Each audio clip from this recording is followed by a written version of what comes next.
Assalamualaikum warahmatullahi wabarakatuh. Perkenalkan, saya Muhammad Solihin dan ini rekan saya Suyati SPD.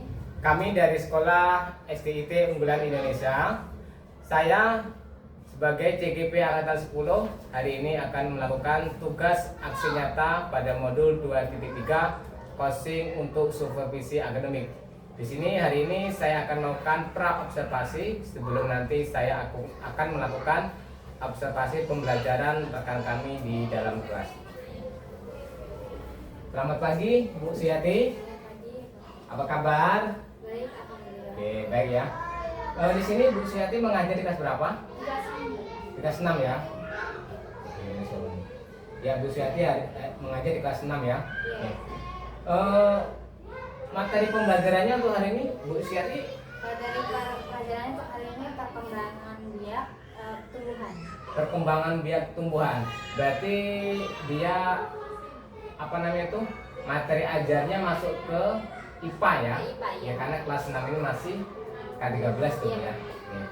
Jadi ada sedikit pertanyaan nih sebelum nanti Bu Suyati itu masuk kelas mengajar. Nanti saya akan melakukan supervisi ya kepada Ibu Suyati terkait ini persiapan apa saja nanti yang akan dilakukan saat melakukan pembelajaran itu.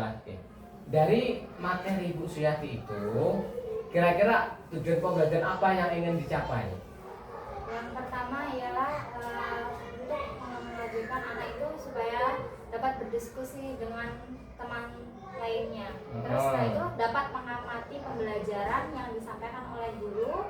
Setelah itu mendiskusikan dan mengkelompokkan perkembangan biak atau materi yang telah disampaikan.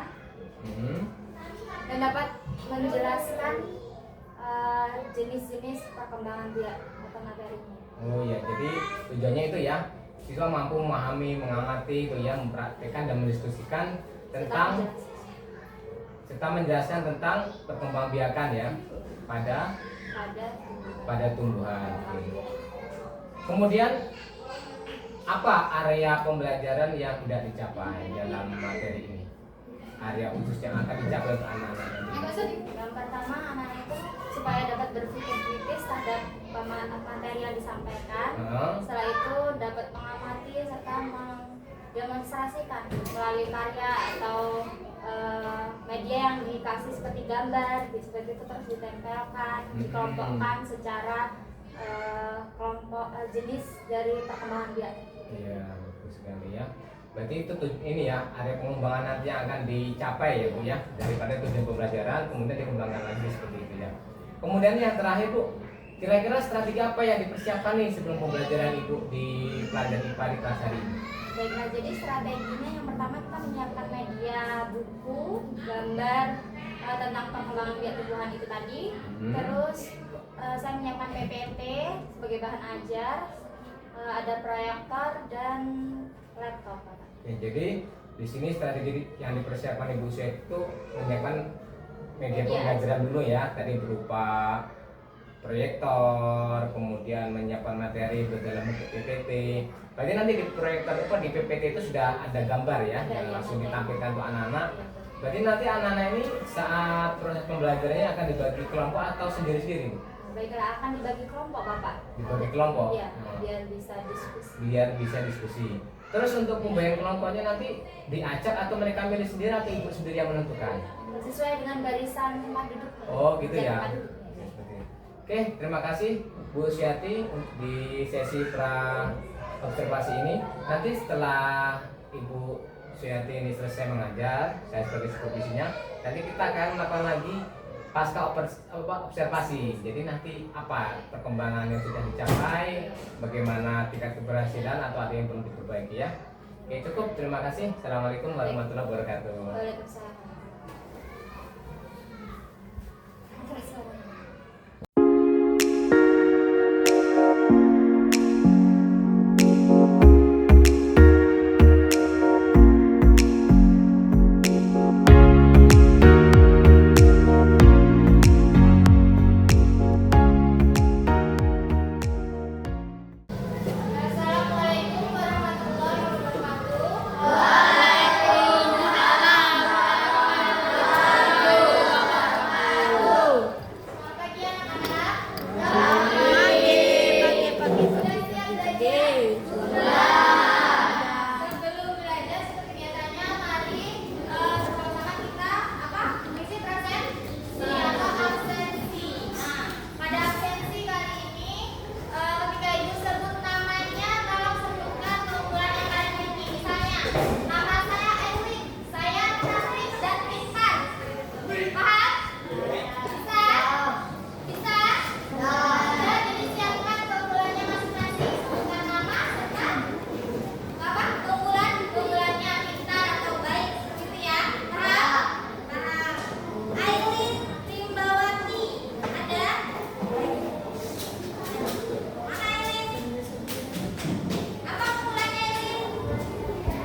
apa?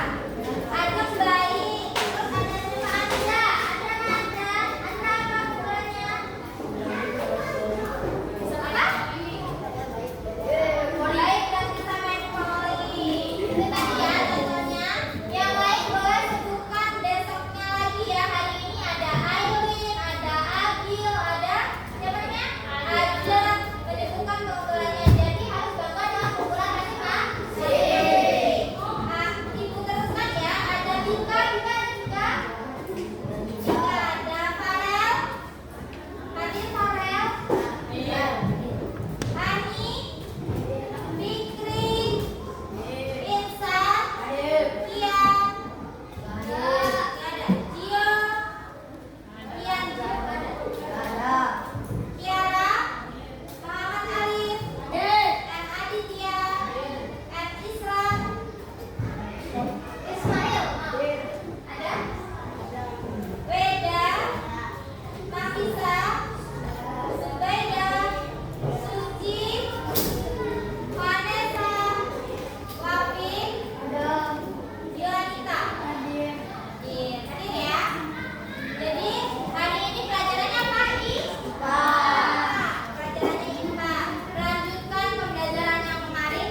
buatan. Di atasnya ada penjelasan tentang apa itu vegetatif alami dan apa itu vegetatif buatan. Jadi dua kertas dibedakan yang vegetatif alami dan vegetatif buatan. Gunting gambar sesuaikan dengan tabel yang ada di buku. Jadi kalau misalnya tabelnya vegetatif buatan ya cari yang contohnya vegetatif buatan. Kalau tabelnya vegetatif alami berarti cari yang contohnya vegetatif alami. Pengertiannya sudah Umi bagi di kelompoknya masing-masing. Jadi ada pengertian serta gambar contohnya dari vegetatif alami dan buatan.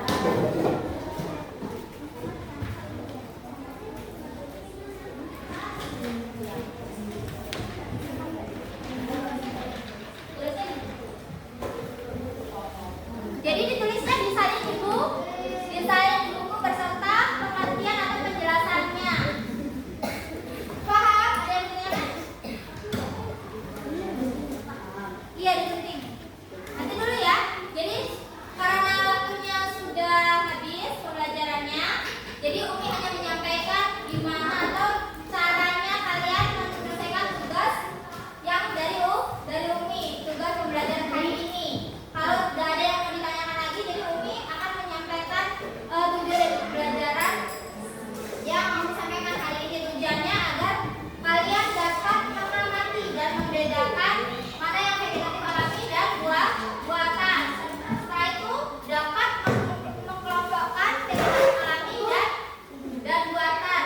Nah, minggu depan tugasnya setelah sudah ditempel di buku, tugasnya adalah mendemonstrasikan di depan kelas, baik perwakilan maupun satu kelompok juga boleh. Jadi harus mendemonstrasikan ke depan kelas dari tugas masing-masing kelompok dan menjelaskan apa vegetatif alami dan vegetatif buatan. Sudah ya? Ada yang ditanyakan lagi? Tidak ada? Jadi perkembangbiakan vegetatif ini berhubungan dengan keseharian kita atau kehidupan kita juga. Jadi kalau misalnya ada perkembangbiakan vegetatif alami, misalnya wortel. Nah, wortel itu jenis apa? Perkembangbiakan vegetatif alami. Manfaatnya apa pada kehidupan? Untuk dijadikan bahan pangan atau dikonsumsi. Jadi Allah Subhanahu wa taala itu menciptakan wortel, terus diciptakannya perkembangan biak vegetatif alami supaya apa? Orang manusia tidak hanya merasakan satu kali saja, tapi bisa merasakan di lain waktu lagi, karena kan bisa dikembangbiakan wortel, kentang, singkong dan lain sebagainya. Kalau pohon tadi apa yang dijadikan vegetatif buatan? Pohon apa? Misalnya rambutan.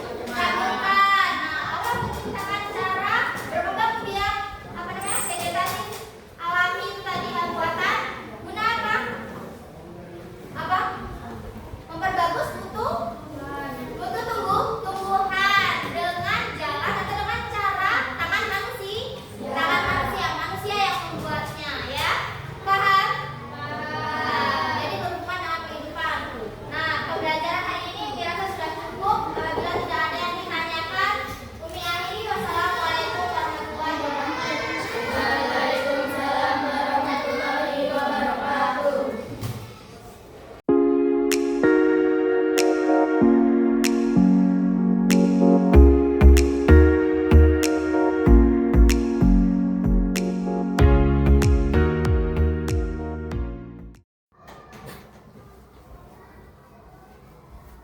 Assalamualaikum Bu Suyati. Waalaikumsalam, Bapak. Tadi kita sudah melakukan ini ya, observasi sebelum Ibu Suyati tadi melakukan kegiatan pembelajaran di kelas. Nah, jadi hari ini nanti akan saya tanya sedikit lah tentang tadi setelah melakukan kegiatan pembelajaran di kelas ya. Tadi saya melihat dari mulai awal Bu Suyati itu mengajar ya, dari persepsi, kemudian menyampaikan tujuan pembelajaran, proses pembelajaran, kemudian melibatkan siswa, bahkan ada refleksi dan evaluasi. Tadi sudah cukup baik ya, sesuai dengan RPP yang Ibu buat. Kemudian tadi saya lihat Bu Suyati juga ini apa namanya itu mampu menyusun rencana pembelajaran dengan baik, dan juga tadi itu sudah menguasai kelas ya. Tadi kayaknya kelasnya kondusif lah. Iya, Bapak. Kalau untuk anak SD itu udah sangat kondusif. Tadi nggak ada anak yang lari sana, lari sini, kemudian teriak-teriak dan lain sebagainya. Dan mungkin tadi ada yang kurang sedikit ya di catatan apa namanya KSN-nya ya, Iya. kompetensi sosial emosional ya. Memang ini perlu ada apa namanya itu tuh pemahaman pembelajaran. Nanti kalau kita sudah terbiasa kan bisa itu kan untuk memulainya. Nah, jadi di sini ada beberapa topik yang ingin saya tanyakan ya sama Bu Suyati terkait tadi yang sudah dilakukan di dalam kelas. Jadi apa yang Bu Suyati rasakan setelah melaksanakan pembelajaran dengan memasukkan unsur berdiferensiasi tadi dan adanya KSE pada rancangan pembelajaran? Pertama-tama yang saya rasakan otomatis lega ya Bapak, karena saya dapat menyelesaikan penyampaian pembelajaran dengan baik, dengan menyampaikan membuat RPP, terus menyampaikannya dengan media-media ajar yang sangat mendukung, terus kelasnya juga kondusif. Jadi saya rasa dalam penyampaian pembelajaran hari ini juga merasakan lega. Tadi juga adanya ini ya berdiferensiasi ya dari Ibu ya, dengan membuat kelompok-kelompok kecil ya saat belajar tadi. Berikutnya apa yang menjadi hambatan atau kendala nih saat proses pembelajaran tadi, ada tidak? Pasti ada lah sedikit Pasti banyaknya ada. ya. Mungkin hal yang kecil maupun yang ringan ataupun yang sedang gitu. Apa kira-kira? Ya.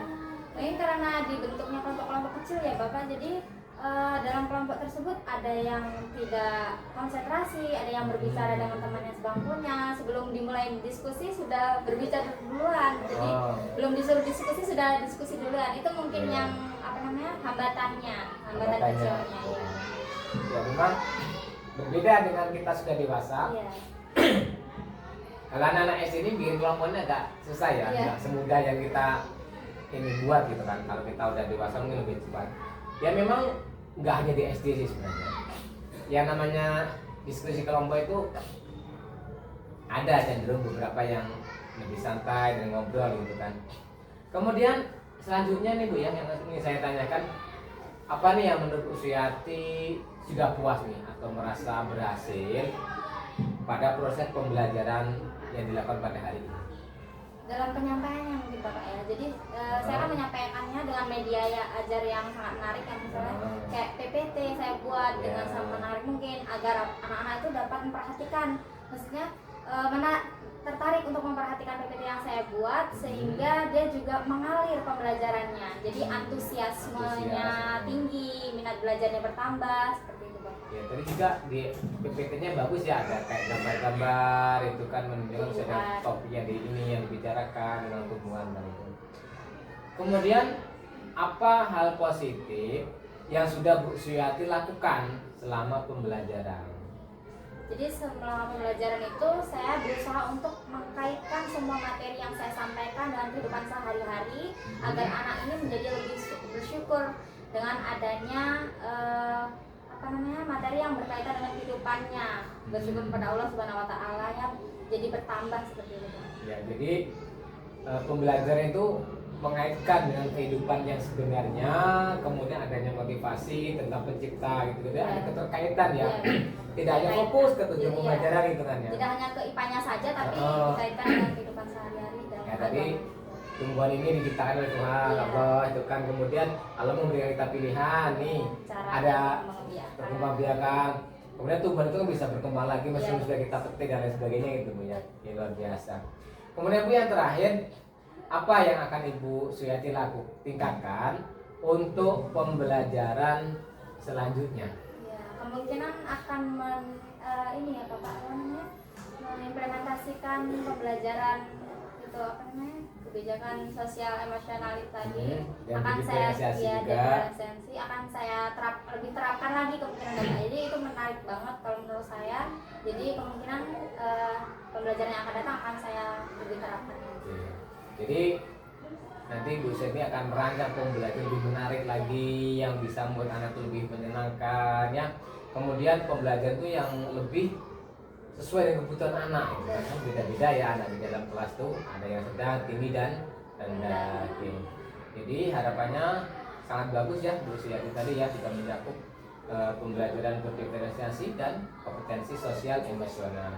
Jadi inilah harapan kita sebagai pendidik supaya apa yang menjadi tujuan pembelajaran kita itu tercapai dengan baik gitu ya. Oke. Jadi untuk tindak lanjutnya kan pasti nanti Bu Seti kan akan membuat kegiatan-kegiatannya belum terlaksana dengan maksimal gitu ya. Pasti kan ya Bu ya? Pasti. Kemudian tadi ada juga kedepannya itu menciptakan pembelajaran yang inovatif dan berpihak pada murid atau berdiferensiasi. Oke, luar biasa. Terima kasih banyak ini Bu Seti waktunya. Saya ucapkan terima kasih. Semoga sukses. Semangat ya. Iya Bapak. Oke. Assalamualaikum warahmatullahi wabarakatuh. Waalaikumsalam warahmatullahi wabarakatuh.